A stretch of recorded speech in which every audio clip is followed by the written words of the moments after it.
Welcome to the show. I am extremely excited to have special guest Kevin Bjorklund on the show. Kevin, welcome to the show. Thank you so much. That video was awesome. I do get a lot of feedback on the video that my guests are like, all right, I'm ready to run through a brick wall. Let's go. Yeah, for real. So it definitely does what it's designed to do as far as fire us up for a great conversation. So Kevin, I always love diving right in to your hidden edge. So please share that with the audience. And then I know we're going to spend the next 25 minutes really unpacking it. Yeah, we'll talk all about the power of the subconscious mind. And, visual imagery is probably the best way to start this conversation. And so if you look at, what I like people to think about is look at the fruit of your life. That's the results. Fruit is always a manifestation of the root system of a tree. The root system, the sub level of the ground, that's the subconscious. And so that's the underneath, that's the buried, and you can't see that stuff. That's the what goes on underneath there. That's the root systems. It's the most important thing for human beings. For us, that's our belief systems. So you want to trace, why am I getting these results in my life? Why is this? I know better than I'm doing. I'm smarter than this. I'm better than this. And yet I just can't seem to get the breakthrough. It's always a result of the root system, which is the beliefs. That's the subconscious mind. And so many people, they want new information. Like they're coming on YouTube, like, give me more, give me the strategy, give me all of that. And what they're not aware of is it's not necessarily changing the beliefs. It's literally just giving more information. And that actually, why so many people are just devastated by depression, anxiety, worry, fear. It's because there's so much information out there. They're so intellectually aware, and yet they're not producing fruit from that information. And it's because of that subconscious reality, the root system of beliefs. And so you have more people than ever before that are more frustrated, more anxious, more worried, more. And so when you talk about hidden edge, the hidden edge is literally like what's below the surface. But not a lot of people want to address it and or do anything about it. It's much easier to try to, again, just consume information or go through different programs and like hopefully get some strategy, some technique that's going to fix the problem. And it's not. It's all about the root system. So uprooting, if you've ever chopped down a tree, and it was like, that was easy. Like I literally just, boom, it's gone. Maybe a little bit of cleanup. If you've ever tried to dig up the root system of a tree, it's miserable. It's like there's another root that goes over there, and then from that one it goes over here, and that's a little bit of the picture of what is actually going on when you start to dig into this. Yeah, no, and I loved how you said at the end there, chopping down a tree. It's actually pretty easy to do. Yeah. But I've in even smaller trees trying to pull up that bulb with that root system, all of a sudden you're like, oh my gosh, I got to chop off another root. Like, why isn't this coming out of the ground? And that's what, the subconscious mind is. So take me back to when you started down this journey and share that backstory with the audience so they can get a feel for, okay, hey, he was here. All of a sudden he starts to discover some things and now he's on this journey. Yeah. I think the best way to put it is I was that guy. I was so passionate about personal development. I loved it. I mean, there's a video on YouTube called 19 Minutes That'll Change Your Life. It's of Earl Nightingale. Okay. I could listen to that literally all day. His voice is phenomenal. The content's amazing. It'll just pump you up. Mm-hmm. Same thing with Jim Rohn, who was Tony Robbins', predecessor. And then Tony, of course, and Joe Dispenza and all these guys. Like I just, consumed it. Mm-hmm. But if I looked at the fruit of my life or the results, I was like, I don't know if, and that's when I discovered Bob Proctor. So for me, the person who illuminated this in a way that no one else did, and it was Bob. Mm-hmm. And so I watched literally one video of his. It was a meditation one, to listen to when you go to sleep. Mm-hmm. I listened to it March 4th, whenever it was a March. It was the beginning of March. And I immediately hired a guy on Fiverr. Give me everything that you possibly can. Now, I've been studying personal development for a decade, at least, implementing it, like leading teams, goal setting, goal achieving, like transforming the departments that I was working with and helping. But for me, I was like, how does this translate? Anyway, so hired a guy on Fiverr. He got me every single video of Bob. Okay. How long it was. And I started waking up at 4. I got my cup of coffee and I would go to town. I was reverse engineering him. I had the Excel spreadsheet. I was taking notes. If he mentioned a mentor, it was like, in those crime, like TV shows where they like have the wall all spread out. I basically did that just without doing it on the wall. And I was like connecting dots. And finally, I just made the decision, like, I need a coach. And my goal was to be mentored directly by Bob Proctor. That was my, he talks about A, B, and C goals. That was my C goal. I didn't know how it was going to happen, but I took my first step. I went on the website, signed up for some sales call. I knew it was a sales call. I just didn't know what it was, but I made a decision, something that Bob talks about. Make a decision and you'll figure out the way later. And so I told the guy on the sales call, I said, his name was Bill. I said, Bill, this is going to be the easiest call of your life. Whatever you're selling, I'm buying it. And he was like, okay, like, let me tell you what we do. He I don't know if he believed it, but he sold me on one of their coaching programs. And from there, it was just program to program to program. And then ultimately I was on a call with Bob and he started asking me questions about, mental faculties of the mind, all this stuff, conscious, subconscious. And I had an answer for everything because I reverse engineered him. I could have told him like his whole story. And he gave me his phone number. He said, hey, you're going to do good in this business. And at the time I wasn't full time. And he said, if you ever need anything, text me or call me. And I used his number. My coach was like, you use that. He doesn't do that for people. And so throughout my conversations with Bob, those one-on-ones, that's where and for me, that was a manifested goal. That happened. It came to me. I didn't ask for it. And so it started to indicate, obviously, like this stuff works. And there was plenty of other cases that happened throughout that time. But he was the one who just really got me understanding this concept of conscious and subconscious and manifesting results in life through belief. And so. No, I love that story. And I love how you went deep, right? Yeah, you were triggered and I'm very similar to you. And I mean, I listen to YouTube, Jim Rome, all those guys in the mornings all the time. Cause I just like to be flooded with positivity and positive energy, right? That way. But all of a sudden you got one that you were triggered by, and it was like, I need to go so deep and figure it out, take notes, be, a student of what he talks about, and then go all in. So I love that fact of it. And then making a decision. You took action, right, upon it. And I feel like so many times, yes, we live in the greatest age ever for data and information. I mean, we got supercomputers in our hands, right? But so many people are just consuming, and they're not taking any action. Based upon what they're learning. So when you're going, so you were stuck, right? You were kind of like, hey, I know there's more. You saw a little glimmer of your potential, and then you're like, it's a constant, never-ending journey to get more of that unearthed. In the process, what are one or two things that you just learned about the subconscious that are so powerful, that have stuck with you, that the audience would be, really interested in learning? Yeah.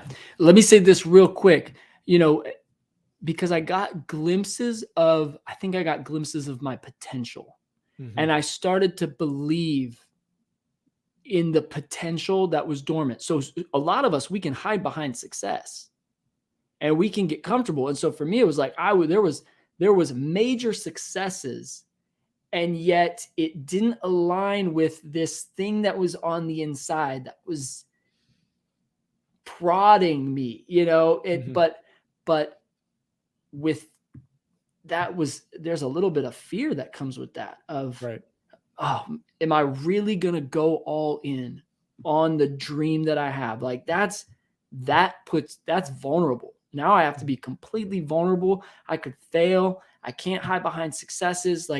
And so that was the thing that motivated me as I went deep. Belief was building. Okay. In the Bible, Jesus is the one who said, all things are possible to the person who believes. I do coaching every single week. And I tell people, I was like, what's interesting is that statement would, if for someone who's smart, they would think, oh my goodness, all I have to do is increase my belief. If all things are possible to the person who believes, I just have to elevate my belief. But instead, what we do is we downgrade our expectation to our current level of belief. Gotcha. So most people just don't set goals based on potential. They set goals based on precedent.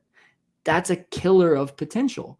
And so that's where most people have this tension, because everyone has a next level in their potential. Mm-hmm. And most people aren't even being honest about what they want, because precedent has so diluted their faith or expectation or belief. And so, part of that was the more you go deep, the more you dig in, the more that belief starts to develop. Again, I'll use one more Bible verse. There was a guy named James, and he said, you tell me to show me my faith. He says, the only way I can show you my faith is by my works, like what I'm doing. I will actually show you what I believe by what I'm doing. That is where decision is so powerful, because there's moments in time where it's like, there's so much belief. All I can do is take action. And so, again, for me, it was like, I had to get a coach. I have no idea how much it costs. I just got to get a coach. I got to make a decision, because I believe that on the other side of this decision, there is a breakthrough. Now, that in itself, hiring the coach could be the breakthrough. Right. Because now that triggers a psychological shift that we would call a paradigm shift. That's a subconscious reality. That's a belief system change of what I used to know, I no longer know. I don't know what that is exactly, but I've made the decision, and that decision creates that little bit of shift. And so hopefully that makes sense. And so that's where you start. Just in one decision, people can make one decision, and it starts to uproot certain belief systems. Interesting. I once thought this, now I think this. That's a fraction of a second in time, just by making a decision. It's powerful. I always tell people on the physical side, right? Like, you want to get in better shape, commit to a race 3 months out, right? Yeah. Make a decision, sign up. Well, how am I going to run it if I can't run 3 minutes and I'm going to do a 5K? You'll figure it out, right? But that commitment, that decision of doing it all of a sudden springs you into action. All of a sudden you're eating better. All of a sudden you're going for a run every other day, right? It's those pieces to the puzzle. So you talked a lot about belief. Yeah. What are your opinions? What are your guidance? What are your learnings around limiting beliefs, right? Because so many people have those that they've taken from childhood. They might be aware. I'd say most people aren't aware that they have a limiting beliefs that's kind of stopping them in their tracks.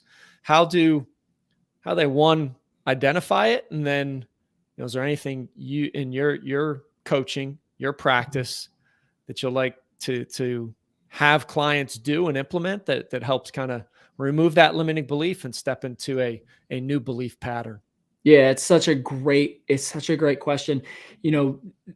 Bob used to do a training. He would say, the only problem in the world is ignorance. Okay. If you can avoid it. And so I think the first step, and this is difficult, but for people to become aware enough that they have a limiting belief, right? So it's, and then it becomes, okay, I'm aware that I have beliefs that are keeping me where I'm at, or at least creating just this incremental change. And so then you go, okay, what's the next step? The next step is checking out my results. And I say, what of these results do I want to improve? And understanding that the only thing at first that needs to change is what I believe about me and what I believe about the world I live in. From that place, but again, you can't get to that place until you become aware of this reality of the inner is expressed and manifested into the physical. So, most people want, it's a major shift. Like, people want to like prove it to me. It's like, well, that's backwards. Like Johann Goethe, he was a German philosopher. He said, you can't do something until you are that thing. The belief precedes the manifestation. I'll use another example real quick, is the acorn. Like Aristotle used this example all the time. The acorn, it's energy. It's in a certain state of, frequency, which all energy is. We know this. And then there's potential energy. And the potential energy, that's the picture of that oak tree on the inside. And that potential energy is dormant until that acorn finds its way into the right environment. And so, if it's got all the potential in the world to be the oak tree, and yet it never will be. If I take it and put it on a metal table and I say, how many years is it going to take for that acorn to become the oak tree? All the potential in the world to become the oak tree, all the potential in the world to become a forest of oak trees. How long will it take? It never can. This is where most people are with their dreams and their desires, is that the subconscious environment. If the seed needs soil, an idea needs belief.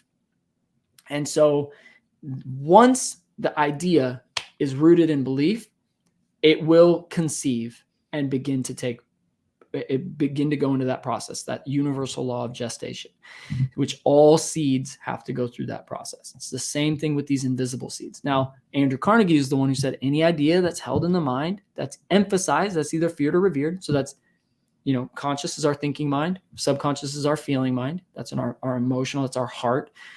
Any idea that's feared or revered, that's an emotional connection to an idea. So again, like it's really becoming aware enough to say, oh, wait a minute, like I'm responsible for my life.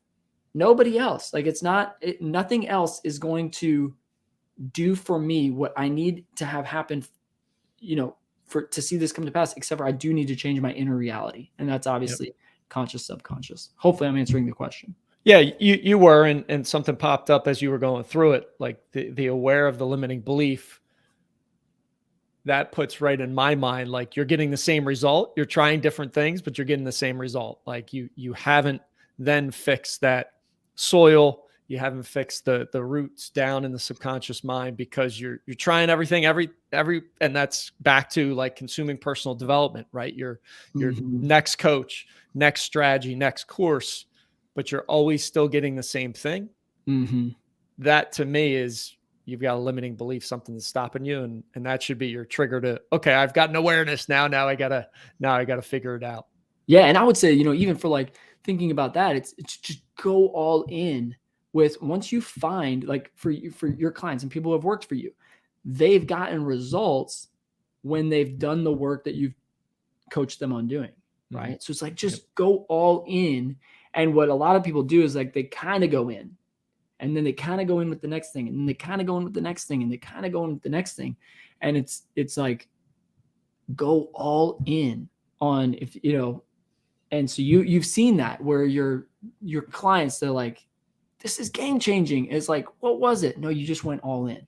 You followed the process, and you didn't try to go everywhere and do everything. And it's, scroll and see if you can get the next, hit of emotional adrenaline. Like, just go all in, like trust the process. And so, yeah, I think there's like this junkie mentality to personal development that it's honestly not good. It's about committing, and that's where a coach and accountability is so important, as you know. Yeah, it's so true. I know you've got, I still have coaches 5 years into it. I'll always have a coach, because it's just so important to have somebody 100%. guiding you, and you can't read the label when you're inside the bottle. They're going to have different perspective, different life experiences. And it's so important. So subconscious mind, let's go back there real quick. Sure. If somebody's listening to this and saying, all right, Kevin, I get it. Like I have a block, but I don't even know where to start. Yeah. Where do they start? Yeah. So it's great. You would start with right where you're at and what you want to improve. So, you know, for me, it's a formula, and I learned this. Like, it's a systematic process. The first question is, what do you want? That's not currently real in your life. What would make you very, very happy if you had this result in your life? And that could apply to any area. Right. Okay, great. The next step is not looking at what actions should I be taking. The next area is, what beliefs do I have about this? For instance, I do this with people all the time. You know, turn your annual income into your monthly income. Boom. Immediately the belief systems are exposed. Someone's making 120K, you know, 150K, 250K a year, $1 million a year, and you ask them, change your annual income into your monthly income. Now they go, oh, I'm making, okay, 500K a year. Now I'm making 500K a month. All of the belief, all you have to do is you grab a pen and just, what do you believe? I'm not smart enough. I didn't have enough education. I don't know if I have the capacity. I don't think I want to grow that big. I don't want a team. All of, like, boom, the beliefs are exposed. Mm-hmm. So now the only way you can make the shift in behaviors is by shifting the beliefs first. So then and that's the root system start. Oh, I don't want to have a team. I don't want to have to deal with that. Sounds too chaotic or whatever. So now you're thinking like, team is bad. Like, employees, too many employees, chaos. I won't have any time for my family. Those are all the belief systems that are exposed with this. And so now people realize, oh, I'm not making 500. I'm not making 500K a month because I don't know how or I can't. It's because I've got belief systems that are associated with levels of increase that I'm not comfortable with on the inside. And I didn't even know why. And so, and it exposes like, well, hopefully this can happen. It's wishful thinking. It's like this taker's mentality versus a giver's mentality of finding, how can I add that much value to the world with the giftings that I've been given? So again, I would say start with what you want. What do you want that isn't a current reality? And then write down as many limiting beliefs that you find when it comes to the gap between what you want and what you currently have. And that could be a long list. Yeah, that's incredibly powerful. And I would challenge all the listeners to do it, right? Yeah. To go through that process. And so many times we're busy, going. You've got 2 kids. I've got 2 kids. Like, there's a lot going on. But if you want true change, you want to change that belief system. I mean, Kevin just gave it to you right there, right? Some powerful questions to ask yourself. And so many times we know what we don't want, but we never define what we want. Yeah. And it's so crazy. I heard it a couple of weeks ago, how, back to the subconscious mind, when we say what we don't want, the subconscious mind does not hear that negative or negate of don't. So if I don't want debt, or I don't want to be fat, the mind hears, I want debt and I want to be fat. And then it searches it out, which is mind blowing when you think of it. Yeah. If you think about a couple going down the street, and this guy, he's just like madly in love with this girl. Right. And they're going down, let's just say they're in New York, they're in Fifth Ave or whatever. And, she's just like, they're walking down, and then she stops and she just stares at this object in the window. Maybe it's a purse or it's shoes or it's, this article of clothing or something, and and he's watching her and he's thinking, wow, like, and all he wants is to go and get that thing. The whole time in her mind, she's thinking like, that is the ugliest thing I've ever seen in my life. Right. All he sees is the attention that she's giving this thing.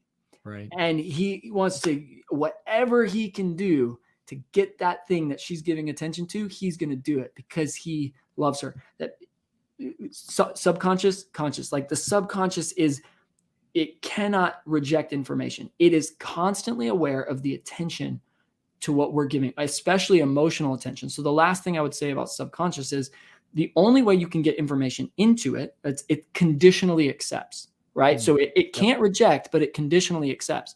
And so it does that through an emotional connection to an idea, which when that's already rooted, we quickly become triggered by things that happen because it connects to what's already been programmed. The second is repetition. And we know this in relation to all things like sports or music, or, if you want to get a good golf swing, it's not going to happen like right now, just one swing, and now you never have a bad swing in your life. No, it's repetition, repetition, repetition. Same thing with ideas and then programming the subconscious mind. So the more attention we give to something, especially with an emotional connection, the subconscious is like, oh, that's the thing. But if it's the thing you don't want, but you're still giving attention to it, right? It's just saying like, I'm going to give that thing to you, and I'm going to make sure you get it because you're giving all your attention to it. That's why it's very vital to master our mindset.